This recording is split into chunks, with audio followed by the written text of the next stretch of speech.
Hey y'all, my name is Kayla and welcome to my cozy chaotic corner of the internet. So in today's video, we are doing the book haul that ended all book hauls. In the month of April, your girl, she went on a little bit of a shopping spree. And because of this, I'm putting myself on a gentle book buying ban for the month of, I don't even want to say. There are just so many books that I want to buy, but at the same time, it's like realistically, I have so many books. Like, I will have to read most of these books. So, okay, you can do this, Kayla. Self-control. Self-control. So on May 15th through all of June, just like no buying books. No buying books. Really get into reading all of my books. Because what you see behind me is what you get. I do not have like mounds of books all over my apartment, as much as I would love that. But anywho, with all of that noted, I do have an absurd amount of books to show y'all today. Let's just get to it, shall we? Okay, this is in no particular order, and to start, my newest addition to the collection, literally just got this yesterday, is part 2 of Emily Wilde's Encyclopedia of Fairies. I believe this is called Map of the Otherlands. Bombastic side eye. Yep, I'm so good.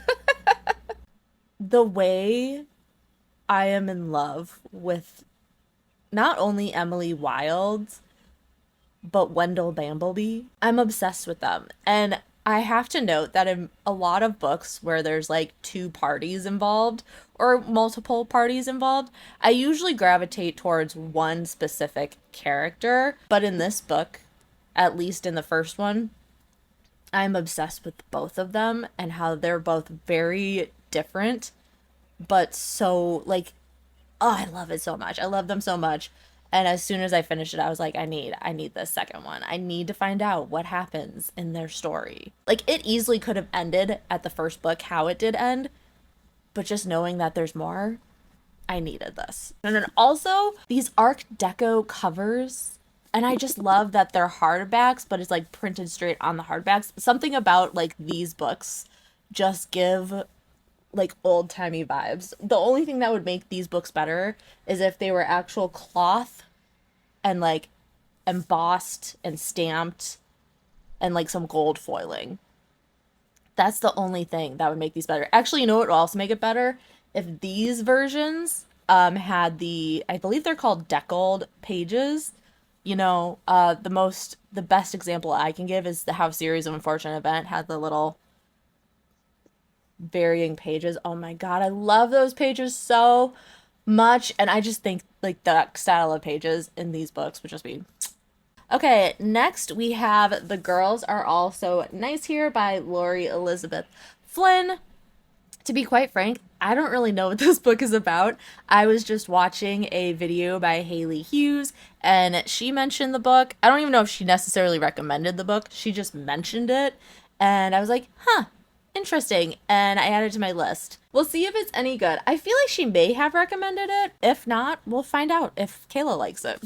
The next book is The Mystery Writer by Solari Gentile, and this was on my new releases for spring list, and I am just really excited to get my hands on this. I read Solari Gentile's The Woman in the Library, and I absolutely devoured that book. I loved it so much, so I'm excited to see what the mystery writer has to offer. Excuse me. Jinx is gonna come to check on me now. Hi! Am I okay? I'm okay, baby girl. Yeah, I'm okay. She always checks on me when I sneeze. Especially if she's not in the room with me when it happens. She's like, oh my god, are you okay? What's going on? I just love a good floppy paperback. Like, nothing beats just this. I love it. I just find that paperbacks are so much easier to read than hardcovers. Next, we have Everyone Is Watching by Heather Gudenkoff, and this is also a spring new release that I was really excited to check out. This is about a group of people who go onto a reality TV show that I think is kind of like Big Brother, where it's streaming 24/7. You know, reality TV show, and all of a sudden deep dark secrets start coming out and things go awry, and I am so excited for this. The next one is for my romance girlies, which I am not, but I am trying to beef up that genre in my library. And I have One Look by Lena Hendricks. This actually, I was quite literally sold by this one line on the back of the book, and then I stopped reading the synopsis. I just read this one line and I was like, that's all I need to know. She showed up out of nowhere, getting paid to cry at a funeral, no less. She's a professional mourner. That's all I needed to know. Up next, we have Legend Born by Tracy Dion. I will note the one thing I don't like about this copy is it has the award on the bottom here. I really, really, really try to find books that are just unblemished on the cover. This book is apparently the story of this girl who's on the main cover, and on the main cover, who's on the cover, and she gets tossed into a world somewhat like King Arthur's world. It might actually even be the world of King Arthur, but I was just like, ooh, a little modern day fantasy spin, giving 10th Kingdom vibes, maybe, possibly, perhaps, we'll see. Next, we have a nonfiction book. This one is called Sensational, and this is about stunt journalists. And these are women journalists who delved into the deep, dark worlds of America and tried to, tell the stories that no one else would tell. So I'm really actually intrigued by this. I'm not the biggest nonfiction person, so it really has to be about an interesting topic for me to pick it up. We have Black Rainbow by Maggie Thrash. I'm not gonna lie, this may or may not have been a cover purchase, which is hysterical because the cover purchase is pretty simple and it has pink on it. I'm not the biggest, I don't like pink, to be quite frank. And on the back, the synopsis just mentioned New Hampshire, and I was sold. I also think it's has cult ties to it as well. Oh, it mentioned Satanic Panic. That was it. Yep. Next, we have The Serpent and the Wings of Night by Carissa Broadbent. This honestly is just a book that I've heard a lot of different people recommend and talk about and speak highly about. And that's really all I know about it. I know it involves vampires. I think it's an enemies to lover situation. So I'm just intrigued to delve into this one.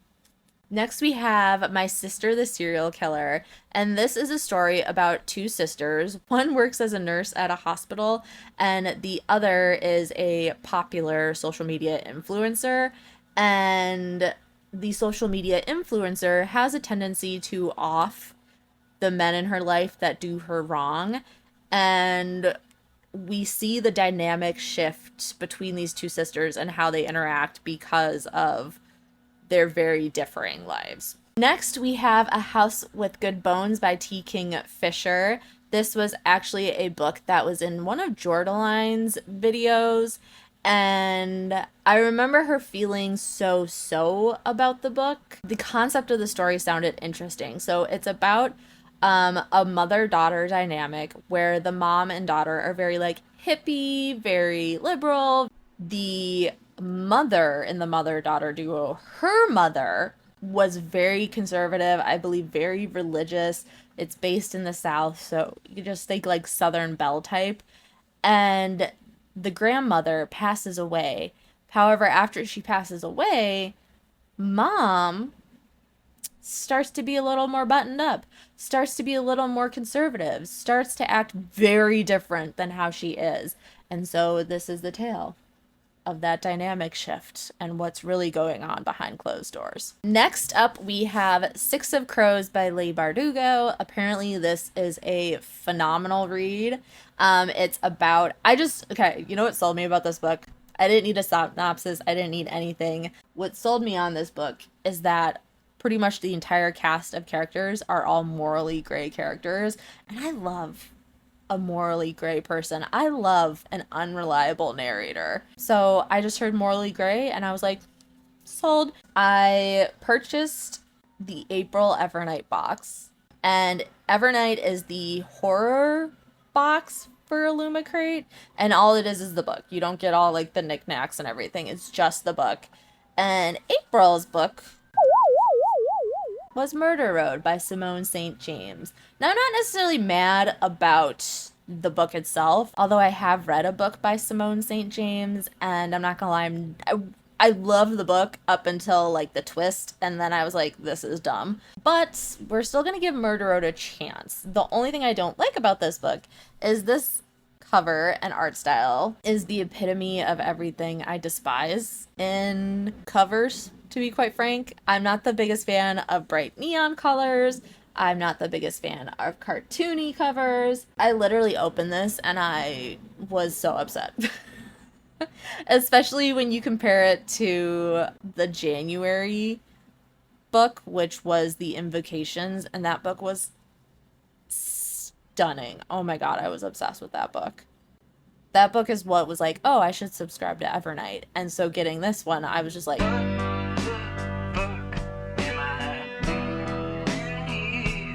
anyways, I know that my sister enjoys Simone St. James, so this may or may not be ending up at her doorstep. But I do at the very least want to give the book a whirl. I just needed to let you guys know that I'm not a fan of this. Next, we have Monsters We Have Made. This is actually by a Minnesota author, and it tells the tale of a girl who is swayed by a character. I compare it to like Slender Man, how he was just a creepypasta urban legend, and yet these girls in Wisconsin, this happened in real life, these girls in Wisconsin were convinced that Slender Man had told them to kill their friend. And so they tried to kill their friend. That's a real life story. Go look it up. It's like just Slender Man. I think you can probably just Google Slender Man, Wisconsin, and you'll find the story.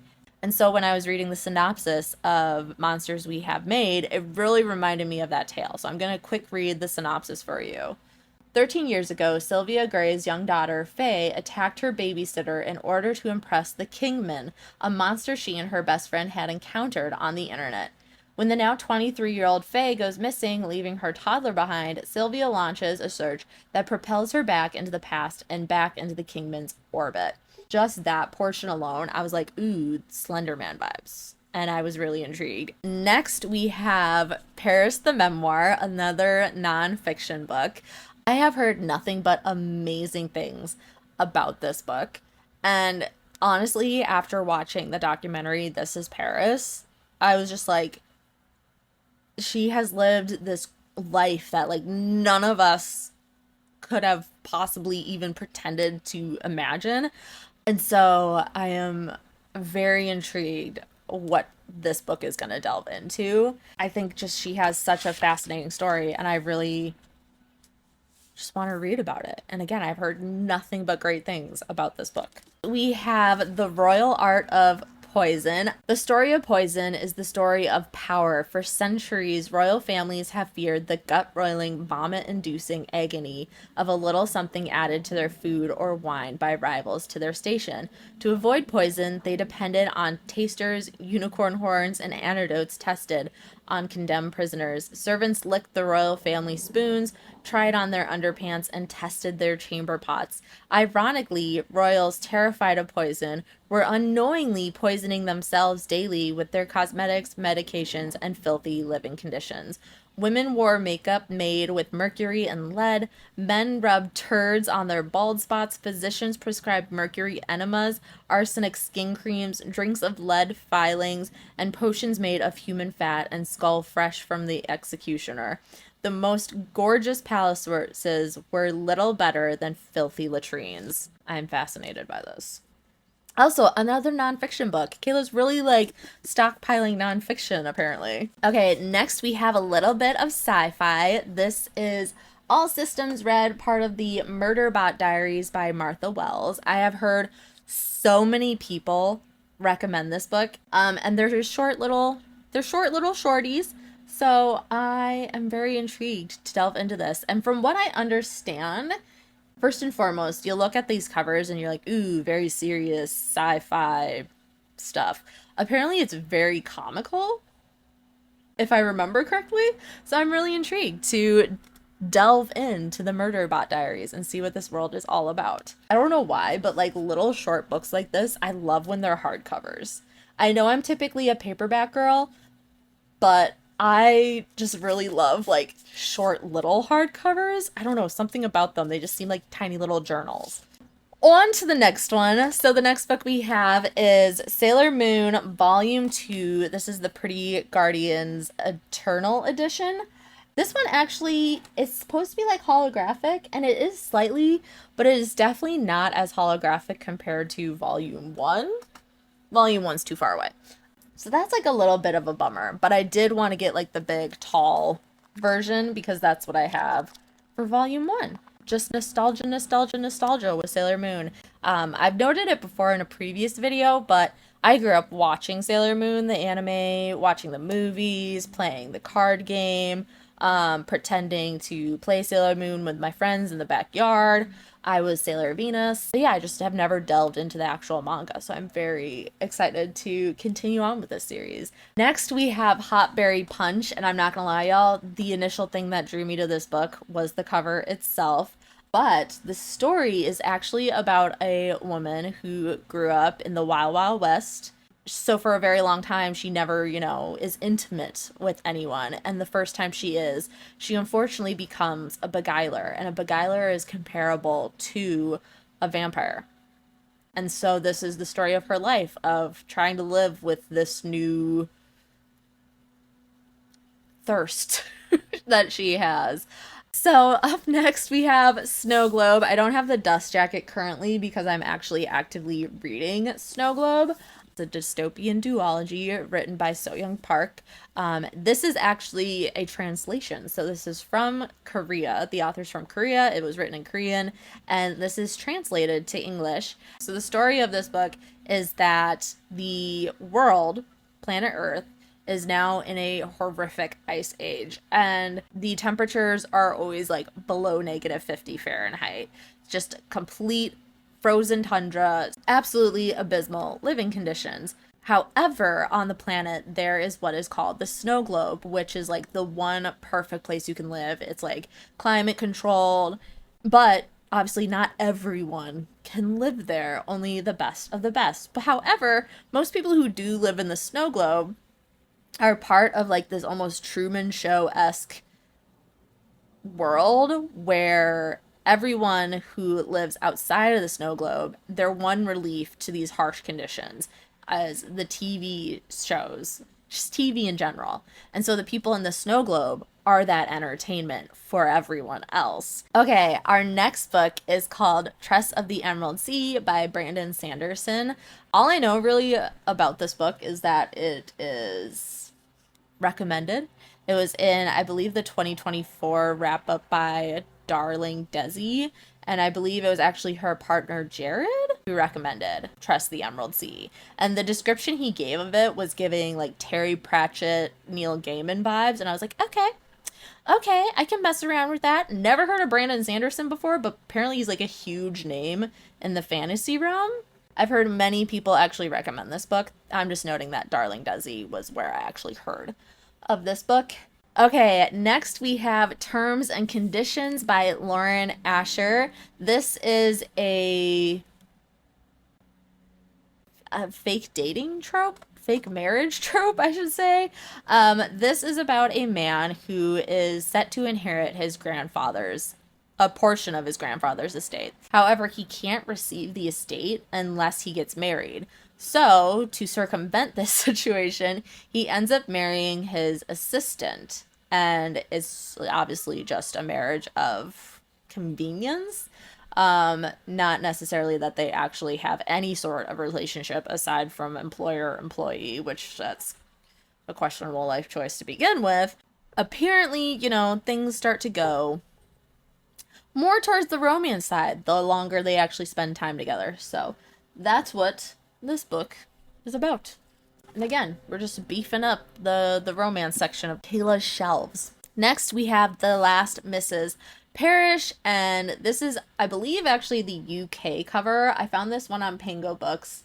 This was actually highly recommended by Haley, and I believe the second one is coming out this year as well. So I was like, well, I gotta read book 1 before I can get into book 2. I'm just gonna read the quick reel back.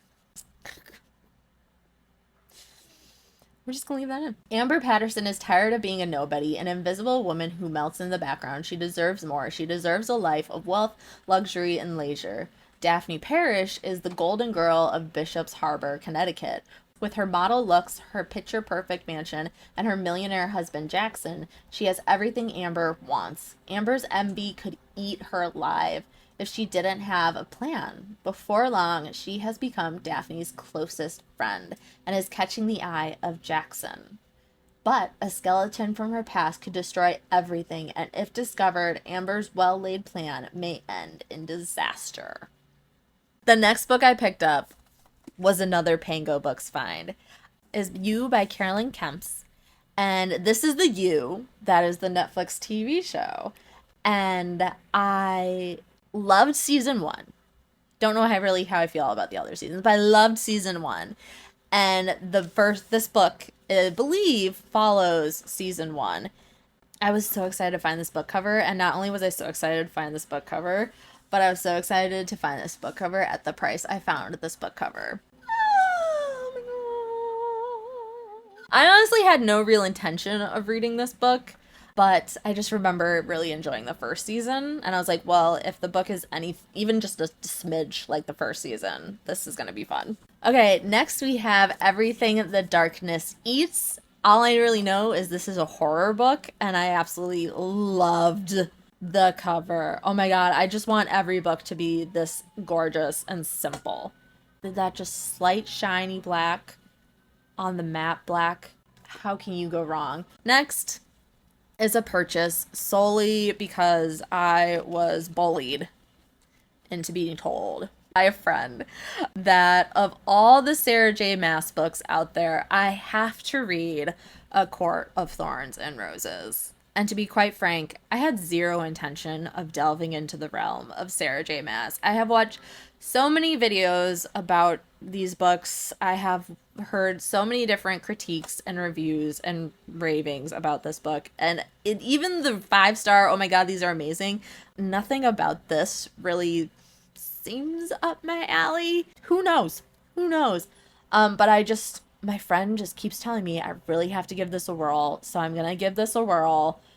To be quite frank, I'm going in this pessimistic. I'm going in this thinking I'm going to read it and just be like, I've read it. But who knows? We'll see. Maybe I absolutely love and adore everything about this book, and then I have an entire saga of pages to delve into. We'll just see what happens with Miss Sarah J. Maas. I will note, though, I know everything that happens in this specific book already because I had zero intention of ever reading Sarah J. Maas. I may have watched Carrie's complete breakdown of the book, so I already know everything that happens. I just don't know the nuanced details. So we'll see what I think about Miss Sarah J. Maas and ACOTAR. I mentioned this book earlier when I was talking trash about the Evernight edition of Murder Road, but that is The Invocations by Crystal Sutherland. To be quite frank, I don't actually really know what this book is about. I just remember how people explained it. Just intrigued me. I was like, that sounds interesting. That sounds interesting. So let's just quick read this together. Zara Jones believes in magic because the alternative is too painful to consider, that her murdered sister is gone forever and there's nothing she can do about it. Rather than grieving and moving on, Zara decides she will do whatever it takes to claw her sister back from the grave, even trading in the occult. It just sounds really interesting. It is YA. We all know how Kayla feels about YA. If you don't know how Kayla feels about YA, because this is the very first video you've ever watched, hi, my name's Kayla. I am not the biggest fan of YA because a lot of the times YA is written about children. And sometimes YA also involves the teenage angst of romance and relationships. And for a woman who is above the age of 30, that's just creepy and awkward to be reading about the romance of children. So I usually stay away from YA. However, when YA delves into realms that don't predominantly involve teenage romance, my interest is piqued a little more. And so I've heard a lot of reviews about this book stating that while it is YA, it doesn't feel YA. So I'm giving this a whirl. And I also wanted to buy this and try it out because I am just obsessed with this. And I'm willing to pay the price that people are reselling it at if it's good. So I was like, well, let's just give it a whirl. Before just buying this on a whim, let's actually read it. No. Okay. Okay, y'all, we have Lila Sage. If you watched my first book haul, you saw that I purchased Done and Dusted by Lila Sage, and it was solely based on the cover because I am obsessed with this artwork style. I mean, look at that. Gorgeous, stunning. It's just old-timey. I just love it. Anyways, this is Swift and Saddled by Lila Sage. Have I read Done and Dusted? No. Even if I never even read these books, it's a pleasure, it's a treasure to have these on my bookshelves. Next, we have Sorcery of Thorns, and this, I believe, was mentioned in a Katie Coulson video. I could be totally wrong. All sorcerers are evil. Elizabeth has known that as long as she has known anything. Raised as a foundling in the Ostermere's great libraries, Elizabeth has grown up among the tools of sorcery, magical grimoires that whisper on the shelves and rattle beneath iron chains. If provoked, they transform into grotesque monsters of ink and leather. She hopes to become a warden charged with protecting the kingdom from their power. Then an act of sabotage releases the library's most dangerous grimoire. Elizabeth's desperate intervention implicates her in the crime, and she is torn from her home to face justice in the capital, with no one to turn to but her sworn enemy, the sorcerer Nathaniel Thorne, and his mysterious demonic servant. She finds herself entangled in a centuries-old conspiracy. Not only could the great libraries go up in flames, but the world along with them. Yeah, I don't honestly know why I bought this book. It was on Pango, so it's not like I spent an arm and a leg for it. We'll see, you never know. Maybe it's absolutely phenomenal. Okay, next we have Gideon the Ninth, and this is sci-fi slash fantasy. I'm just gonna note that when I saw this cover at the bookstore, I was like, I need this book. I need it. I didn't even care what it was about. I'm just obsessed with these covers. The one thing I don't like is that it is the shiny material. I feel like this would be stunning as a matte finish with even like a shiny Gideon. I'll just read the back real quick for you. It's super short. The Emperor needs necromancers. The ninth necromancer needs a swordsman. Gideon has a sword, some dirty magazines, and no more time for undead nonsense. I'm excited to delve into this. And again, realistically, it's all about the cover. It's all about the cover. And with that noted, I'm going to do a little cover specific series for y'all. I'm very excited. I'm going to do a reading series where I read books solely based on their covers, whether I think the covers are absolutely horrific, ugly, terrible, gross, why did you make that cover? Or if I think these are the most beautiful, stunning, gorgeous covers in the entire world. And I have no intent on reading the synopses, knowing anything about the books, and we're just going to see, like, can you really judge a book based on its cover? So, with that noted, if that sounds like something you're into, don't forget to subscribe to the channel, turn on your notifications, like this video, so you know I get boosted in your algorithm. But with that, on to the next book. We have The League of Lady Poisoners, and this is another nonfiction book. It's just about women who, you know, have worked in the realm of poison, and it's so cute because it's like just this illustrated, gorgeous, amazing book. Just stunning. Oh my god. This isn't one of those books that I would just like sit down and just like, I'm gonna read The League of Lady Poisoners today. But it is a book that I would be like, okay, let's learn some things about some things today. We have Maud Horton's Glorious Revenge. This is a historical fiction book. This is about a woman who, Maud, her sister transforms herself into a man to work on this ship that is going down to Antarctica. She's really big in learning new things, science oriented, and just wants to learn as much as she can. Unfortunately, while she's on her venture in Antarctica, things go awry and she doesn't come back home. So Maud is on a mission to find out what happened to her sister and get some revenge. I have read this book. It is so good. We have Black Sun by Rebecca Roanhorse. This is actually part of a series. This is book 1 of the series. Mirrored Heavens is part of the series and it was actually on my spring new releases video. I was really excited and couldn't wait to get my hands on it. But once I found out it was part of a series, I was like, well, Gotta pick up numero uno, don't we? I'm just gonna read this really quick. It sounds fascinating. In the holy city of Tova, three lives are converging during a solar eclipse, prescribed by the sun priest as an unbalancing of the world. Meanwhile, a ship launches from a distant city bound for Tova and set to arrive on the solstice. The captain of the ship, Zaela, is disgraced Teak, whose song can calm the waters around her as easily as it can wrap a man's mind. Her ship carries one passenger, described as harmless. The passenger, Serapio, is a young man, blind, scarred, and cloaked in destiny. As Ayala well knows, when a man is described as harmless, he usually ends up being a villain.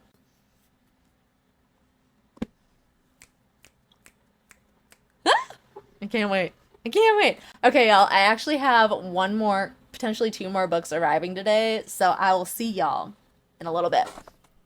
I still have one more book coming, but I could not wait to open this book because if you've been around since at least February, you will know that I have had my eyeballs on this book since February, and finding it has been quite the trial, but I found it at a price that I was okay spending, and I snatched it as soon as I could. I did buy this secondhand, so hopefully it's in good condition. I think it will be, just based on the fact that the seller sent it in its original box. Oh my god, I'm so excited. I am so excited! So if you don't know what the Broken Binding is, they make special editions predominantly for fantasy and sci-fi books. I've noticed mostly fantasy, and this is a fantasy book. They taped this all the way up.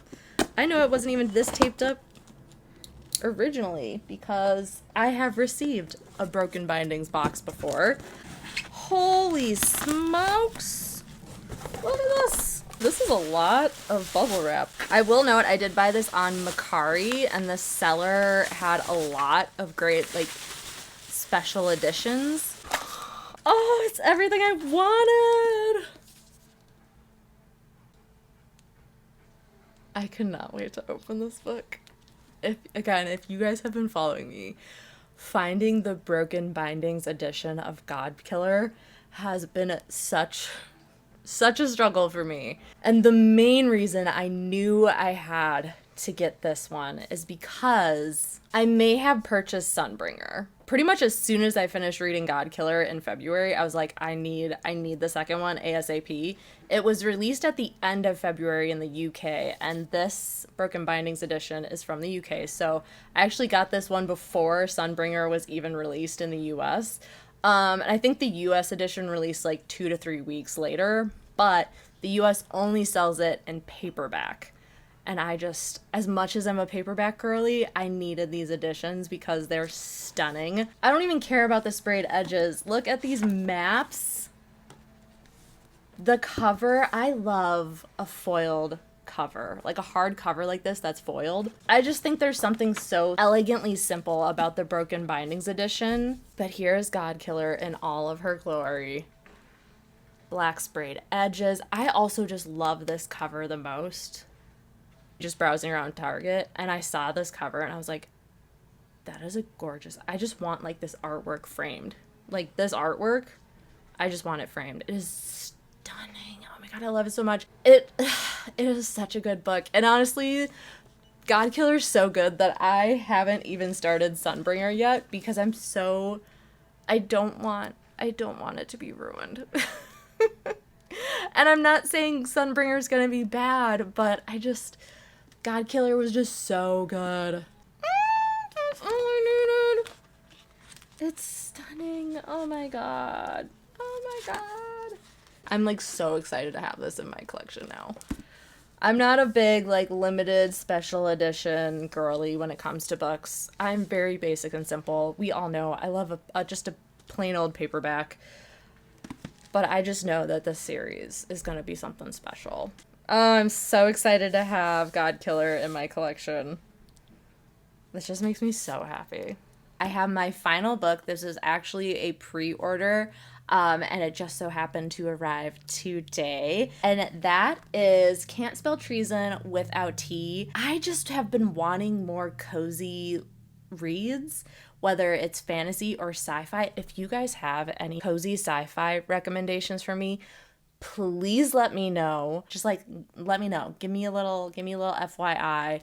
Maybe I can try and find it at my library. But yeah, cozy reads. This sounds so cozy, and I can't wrap it up any better than the synopsis on the back. So I'm just going to read that synopsis for you. All Reina and Canthe want is to open a bookshop that serves tea while firelight drifts between the rafters.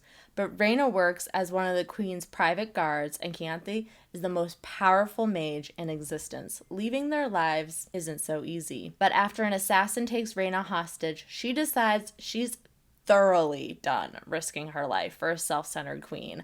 Meanwhile, Canthe has been waiting for a chance to flee responsibility. All the better that her girlfriend is on board. Together, they settle in Tani, a town nestled in the icy tundra near Dragon Country, and open a shop of their dreams. What follows is a cozy tale of mishaps, mysteries, and a murderous queen throwing the realm's biggest temper tantrum, while these two women discover just what they mean to each other and the world. It sounds so cute. It sounds so cute. I'm so excited to delve into this. I foresee this being like one of my picnic reads, you know. I really want to have summertime picnics this year where I just like go to a random park, have a little spread, and read a book. I foresee this being on the list. So, no more book buying for me for at least the end of June. For the rest of spring. No more book buying in spring. Any hoozle. With all of that noted, I hope y'all enjoyed this video. Let me know in the comments down below, was there a book that piqued your interest and you now need to add to your TBR? Or maybe there was a book where you're like, girl, what were you thinking? You need to donate that book immediately. Don't forget to subscribe to the channel and turn on those notifications so you're informed of when our next bookish adventure is. I will see y'all in the next video.